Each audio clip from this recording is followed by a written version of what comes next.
Bismillahirrahmanirrahim. Sahabat, pernahkah kita bertanya, mengapa Allah menurunkan satu surat khusus hanya untuk suku Quraisy? Padahal surat ini sangat pendek, hanya 4 ayat. Tapi ternyata di balik 4 ayat itu ada peringatan yang sangat dalam. Bukan hanya untuk suku Quraisy, tapi ternyata juga untuk kita hari ini. Assalamualaikum warahmatullahi wabarakatuh. Aku Hening Hati. Aku bukan ustazah atau ahli tafsir. Aku hanya seorang ibu yang sedang belajar memaknai Al-Quran sedikit demi sedikit. Jadi, jika ada kekeliruan dalam penyampaianku, aku mohon dibukakan pintu maaf yang sebesar-besarnya. Dan jika ada manfaat yang sampai ke hati kita, maka itu semata-mata karena pertolongan Allah. Mari kita tadabburi surat Quraisy. Kita masuk ke ayat ke-1 dan ke-2 surat Quraisy. Allah berfirman, Li ilafi Quraisy. Illa fihim rihlata syita'i was-sha'i. Karena kebiasaan orang-orang Quraisy, yaitu kebiasaan mereka berpergian pada musim dingin dan musim panas. Di sini Allah mengingatkan mereka tentang perjalanan dagang. Karena suku Quraisy itu memiliki kedudukan yang sangat terhormat di Jazirah Arab. Mereka tinggal di sekitar Ka'bah, di tanah haram yang dimuliakan Allah. Berkat kemuliaan itu, ketika mereka berdagang ke Yaman pada musim dingin dan ke Syam pada musim panas, kabilah-kabilah lain tidak berani mengganggu mereka. Perjalanan mereka berlangsung dengan aman. Bahkan ketika mereka tinggal di Mekah, Allah juga menjaga keamanan negeri tersebut.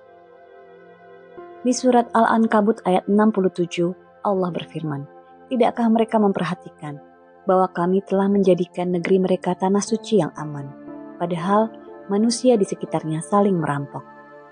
Suku Quraisy mendapatkan keamanan, kemudahan berdagang, kedudukan terhormat, serta rezeki yang melimpah. Begitu besarnya nikmat Allah kepada mereka. Seharusnya merekalah orang pertama yang paling bersyukur kepada Allah. Namun justru disinilah letak pelajarannya. Bukankah kita juga sering seperti itu? Saat Allah memberi kesehatan, saat keluarga masih lengkap, saat pekerjaan masih ada, saat rumah masih menjadi tempat yang aman, saat makanan masih tersedia setiap hari, seringkali kita tidak menyadari bahwa semua itu adalah nikmat. Kita baru menangis ketika nikmat itu diambil. Padahal selama ini Allah sudah memberikannya setiap hari. Ironisnya, ketika hidup mulai lapang, justru banyak orang mulai lalai. Sholat ditunda, Al-Quran jarang dibaca, zikir mulai ditinggalkan, doa hanya ramai ketika musibah datang. Padahal bersyukur ternyata sama beratnya dengan bersabar. Karena itu surat Quraisy menjadi pengingat agar kita tidak terlena oleh kelapangan yang Allah berikan. Lalu di ayat ketiga Allah berfirman, "Falyabudu rabba hadzal bait." Maka hendaklah mereka menyembah Tuhan pemilik Ka'bah. Perhatikan baik-baik ayat ini. Allah tidak mengatakan sembahlah Ka'bah. Allah berfirman, sembahlah Rabb pemilik Ka'bah. Inilah yang sekaligus membantah anggapan bahwa umat Islam menyembah Ka'bah. Kita tidak pernah menyembah bangunan tersebut. Ka'bah hanyalah arah kiblat, yaitu arah yang Allah tetapkan untuk menyatukan kaum muslimin ketika sholat. Sedangkan yang kita sembah adalah Allah Rabb pemilik Ka'bah. Menariknya, bahkan sebelum Nabi Muhammad diangkat menjadi Rasul, orang-orang Quraisy sebenarnya sudah mengenal Allah. Allah berfirman dalam surat Al-Ankabut ayat 61. Dan sungguh, jika engkau bertanya kepada mereka, siapakah yang menciptakan langit dan bumi? Niscaya mereka akan menjawab, Allah. Artinya, mereka mengetahui bahwa Allah adalah Sang Pencipta. Mereka juga tidak berani menghancurkan Ka'bah karena mereka memahami bahwa Ka'bah adalah rumah yang dimuliakan Allah. Lalu, mengapa mereka tetap disebut kaum musyrikin? Karena sahabat, mengenal Allah saja belum cukup. Kaum Quraisy tidak memurnikan ibadah mereka hanya kepada Allah. Mereka masih mendatangkan tandingan bagi Allah. Sifat mereka dikategorikan sebagai syirik. Hakikat syirik adalah ketika hati memberikan sesuatu yang seharusnya hanya menjadi hak Allah kepada selain Allah. Allah adalah zat yang maha pencemburu. Karena itu Allah tidak menerima jika seorang hamba mendatangkan tandingan dalam ibadah kepadanya. Dan syirik sering sekali hadir dengan sangat halus. Bukan hanya dalam bentuk menyembah berhala, syirik bisa masuk ke dalam hati tanpa kita sadari. Ada 4 perkara yang dikategorikan sebagai syirik. Yang pertama, syirik dalam doa. Jika seseorang berdoa kepada Allah tapi pada saat yang sama juga memohon kepada selain Allah dalam perkara yang hanya Allah mampu melakukannya. Padahal doa adalah ibadah yang semestinya hanya ditujukan kepada Allah. Kedua, syirik dalam cinta. Jika seseorang mencintai makhluk hingga mengalahkan cintanya kepada Allah. Allah berfirman dalam surat At-Taubah ayat 24. Katakanlah, jika bapak-bapakmu, anak-anakmu, saudara-saudaramu, istri-istrimu, keluargamu, harta yang kamu usahakan, perdagangan yang kamu khawatiri kerugiannya, dan rumah-rumah yang kamu sukai lebih kamu cintai daripada Allah dan Rasul-Nya, serta berjihad di jalannya, maka tunggulah sampai Allah memberikan keputusannya.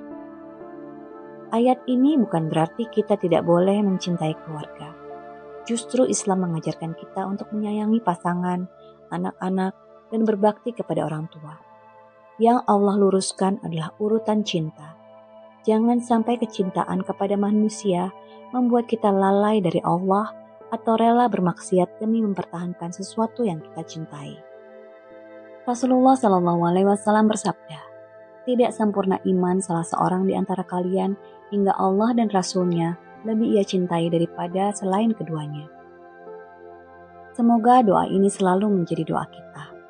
Ya Allah, ajarkan kami mencintai keluarga karenamu, menyayangi mereka karenamu.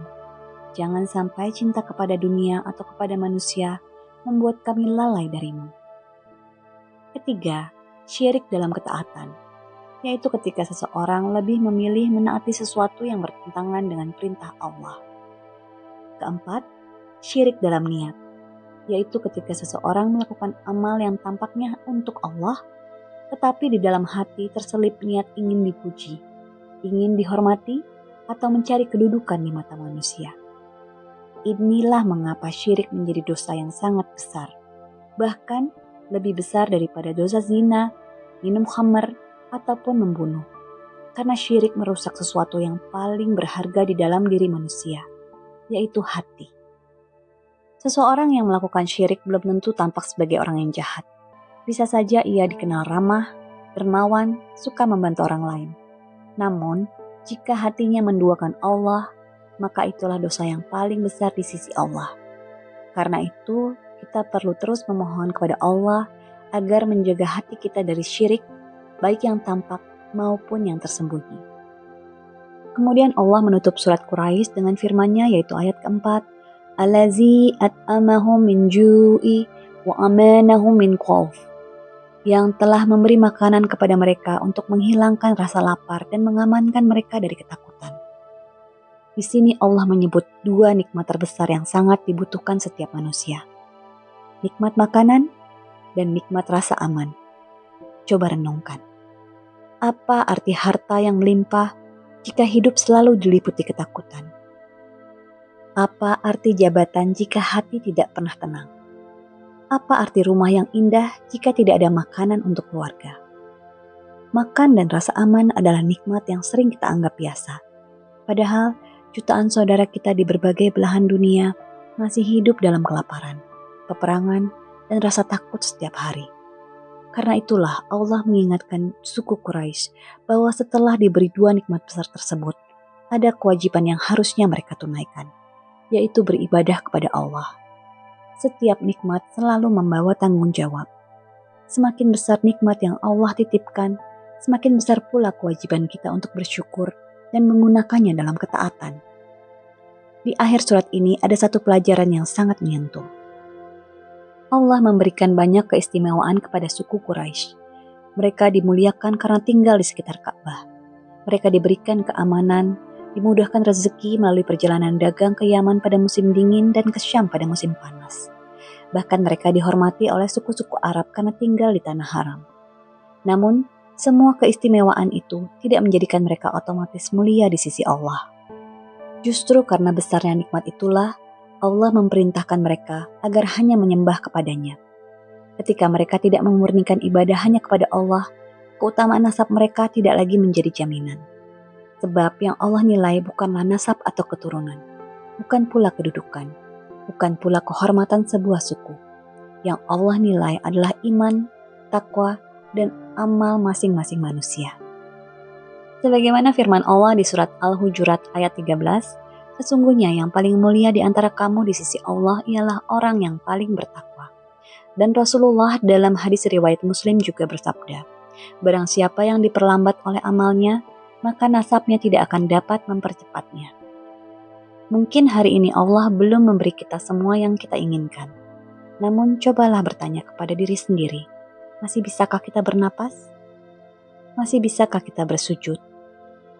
Masih bisakah kita membaca Al-Quran? Dan masihkah Allah memberikan makanan kepada kita? Masihkah Allah menjaga kita dalam keadaan aman? Jika jawabannya masih, berarti nikmat Allah jauh lebih banyak daripada yang sering kita sadari. Semoga surat Quraisy dapat mengajarkan kita untuk tidak hanya mengingat Allah ketika hidup sedang sempit, tetapi juga ketika Allah sedang melapangkan hidup kita. Karena orang yang benar-benar bersyukur bukanlah yang memiliki nikmat paling banyak, melainkan yang paling sadar bahwa semua nikmat itu hanyalah titipan Allah, lalu bagaimana menggunakannya untuk semakin dekat kepadanya. Kita sudah sampai di penghujung tadabbur surat Quraisy, sahabat. Kalau misalnya sahabat ada ingin request surat atau ayat yang ingin hening hati tadaburi, silakan tulis di kolom komen dan terima kasih sudah mendengarkan. Assalamualaikum warahmatullahi wabarakatuh. Kita ketemu di Jumat depan insya Allah.